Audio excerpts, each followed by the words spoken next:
लेकिन पूरी गहराई इसकी 100 फुट है। ये देखिए, अभी मैं खेत के ऊपरी हिस्से के ऊपर खड़ा हूँ। ये बिल्कुल बारानी रेत है, तो पूरा पहाड़ी नुमा है खेत, ऐसी कोई बात नहीं है।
तो ये इधर सामने आप देख सकते हैं सरसों की फसल है, और ये भी हमारी सरसों की फसल है। और उधर साइड में हमने क्या है, कणक बीज रखी है, जो लगभग अपने इधर गंगानगर हनुमानगढ़ जिले के अंदर सरसों और कणक की फसल ही होती है।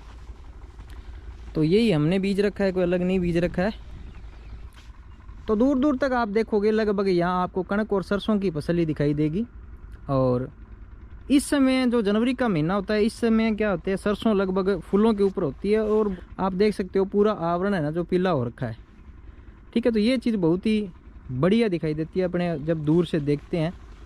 और इधर भी ये बरानी सरसों है, ये छोटी है, उससे आगे आप देख सकते हो वो काफ़ी बड़ी सरसों है, क्योंकि वो पहले बीजी हुई है, इसकी बिजात बाद में हुई थी।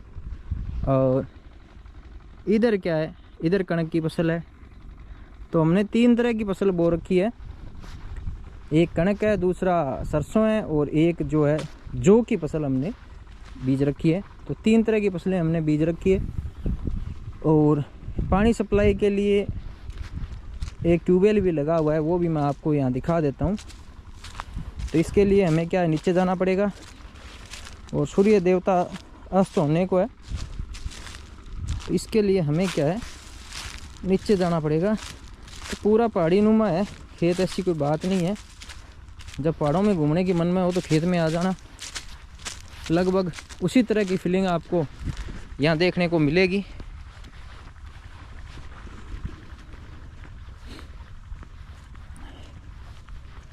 तो अभी मैं आ चुका हूँ इधर, ये पानी के लिए नक्के, और ये इधर कणक की फसल है, उधर वो जौ है। और ये पाइपें हैं ऊपर के खेत में पानी ले जाने के लिए, इन पाइपों का हम यूज करते हैं। कबूतर बैठे थे, उड़ गए। और ये हमारा ट्यूबवेल है, जिसकी लगभग 100 फुट गहरा कुआं है। ये लगभग 100 फुट गहराई है इस कुएं की। और कुआं जो हमने बना रखा वो 20 फुट का है, लेकिन पूरी गहराई इसकी 100 फुट है।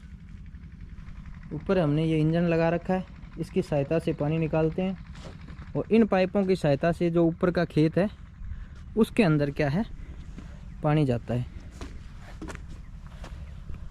पूरी सरसों की फसल है, फूलों के ऊपर आकर तैयार हो चुकी है। थोड़े टाइम के अंदर ये फसल है ना तैयार हो जाएगी बिल्कुल।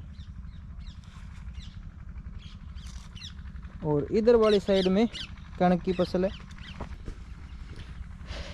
तो जब भी मैं गांव आता हूं तो लगभग एक चक्कर मेरा खेत का ज़रूर होता है, क्योंकि खेत से भी बहुत सारी यादें जुड़ी होती है। काम धंधा लगने के बाद बंदा खेत का काम तो नहीं कर सकता, क्योंकि टाइम ही नहीं मिलता, इतनी कोई छुट्टी भी नहीं होती। लेकिन यहाँ कणक मैंने भी काटी है और सरसों भी काटी है। नरमा जो है अपने उसको चुगते हैं, तो नरमे की चुगाई भी हमने की है। तो जब छोटे थे तो गांव से ढाणी से आते थे, लगभग 7 किलोमीटर चल के हम यहाँ आते थे खेत के अंदर, और उसके बाद में यहाँ काम करते और फिर 7 किलोमीटर पैदल वापस जाना। 14 किलोमीटर का हम सफ़र लगभग, जब हम पढ़ते थे यहाँ उस टाइम हम 14 किलोमीटर का सफ़र लगभग करते थे। 7 किलोमीटर जाना होता था और 7 किलोमीटर आना होता था, और फिर यहाँ आके खेत में काम करना होता था। तो आना चाहिए, जब भी आपको मौका मिले खेत का टूर ज़रूर करना चाहिए। तो इससे क्या है, थोड़ा सा अच्छी वाइब आती है। ठीक है, तो चढ़ाई पूरी है भैया, ये देखिए इतनी चढ़ाई है।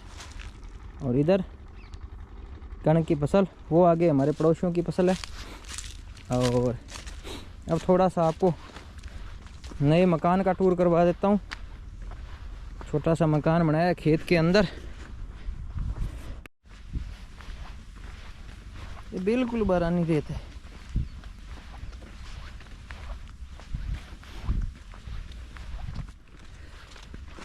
तो ये पशुओं के लिए जो कचरा होता है, तूड़ी का कचरा, उसका स्टॉक कर रखा है।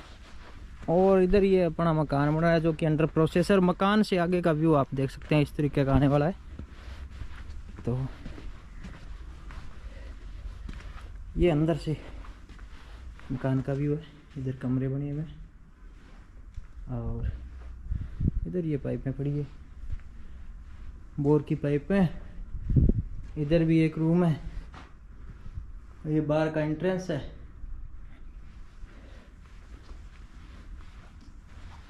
और इस साइड के अंदर भी ये रसोई बनाई हुई है खुली, और पीछे इधर सरसों की फसल और ये सामने का व्यू। तो ये कुछ हमारा खेत का इस तरीके का सिस्टम है। उधर से आ रहे हैं पापा, तो सरसों खोदी कर रहे थे, सरसों के अंदर कचरा खरपतवार निकाल रहे थे, तो सामने से आ रहे हैं। तो ये था आज का हमारा ब्लॉग। आपको कैसा लगा कमेंट करके ज़रूर बताना, और आगे इसी तरह के ब्लॉग देखने के लिए हमारे चैनल को सब्सक्राइब कर लेना। तब तक के लिए जय हिंद, जय भारत।